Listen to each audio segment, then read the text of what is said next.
bring out the saw.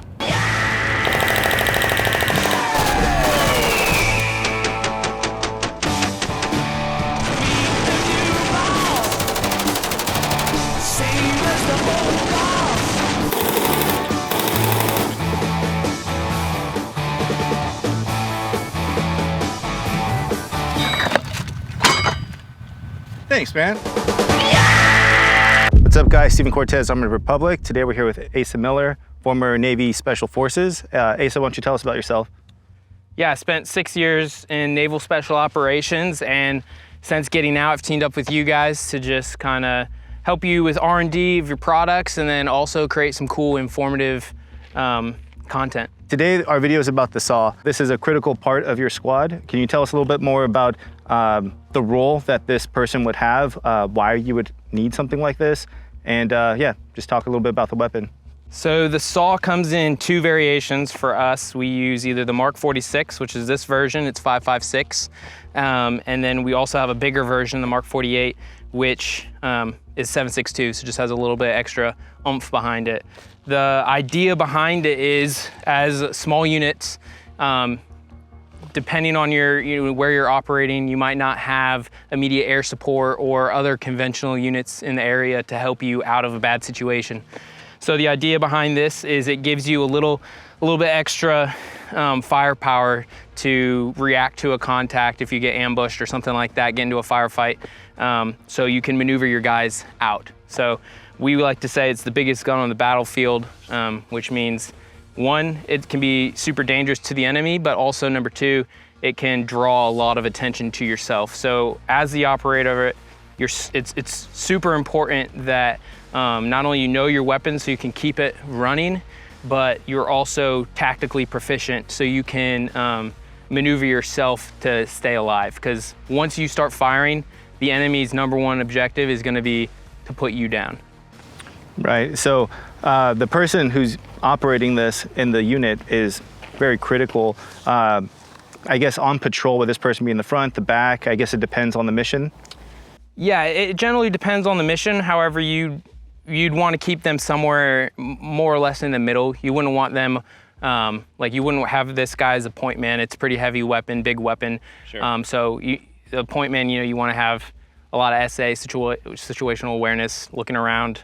So you keep these guys in the middle so that once the contact were to go off, they can just focus on shooting, and that's about it. So having people around them with P shooters or M4s helps you to not have to be distracted or paying attention so much to tactical movements, if that makes sense. Yeah, and each squad, this is like standard. There's at least one of these. Yeah, so and it's different depending on what branch of service you're in, or even depending on the mission. But generally speaking, in this environment such as this, you're gonna have 3 to 4 of them for a platoon size of guys. The nerd in me wants to know a little bit more about this gun, and so this doesn't have an optic on it. I would assume when you guys are out there training, you do have some sort of optic on it, or do you just run irons? You always run iron sights no matter what weapon platform you have, because optics go down. But for a 46 or a 48, yeah, I always ran either a red dot or an LCAN on it. As you get more proficient with your weapon, you can be more precise, but the biggest thing with a SAW is, and we call it aerial weapon, you're just trying to suppress the contact, put rounds down range in high volumes, right? So your guys can maneuver. But yeah, optics are totally fine. Guys will customize them, put different foregrips on it. Sometimes they can even be run with silencers, different buttstock variations, so you really can make it your own. I think earlier you were saying everyone that you would be training with or running missions with would also carry some of this ammunition or some of the mags with it, right? Typical loadout is gonna be about 400 to 500 on your person if it's a 48, because the ammo's bigger, and then 100 in the gun. You'd spread some around the rest of the platoon. Sure. And then for a 46, they come in 200 round drums. So you're gonna have 8 to 1,000 rounds on you, and then again, you're gonna spread canisters around the platoon. The two most important things to consider with this when you're actually using it is barrels can overheat pretty quickly just because of volume of fire. Right. So you need to know how to replace the barrel. Super easy to get the barrel off. You just push this lever and then punch the end and it'll slide off. Great. So you guys are carrying probably another barrel. So the way I always ran it, I just had another one in my backpack. Sometimes they overheat and the casings will expand, and so you'll have to switch it out. And sometimes, you know, throw it to the side if you're shooting, or maybe throw it back in your backpack, so be aware they get incredibly hot. But it's always good to have two. The second big thing is your bolt face, which to find the bolt face, we open the tray, feed, you'd swipe for any loose rounds, and then you're gonna ride the bolt face forward, lock the charging handle, and then you've got these little push pins right here. Pull it out, drop it down, and then you push in. If you look here, the end of the spring, push that out, spring comes out, and then you're just gonna kind of rocket the bolt carrier group out. And this right here is your bolt face. And generally, this is the #1 point of failure.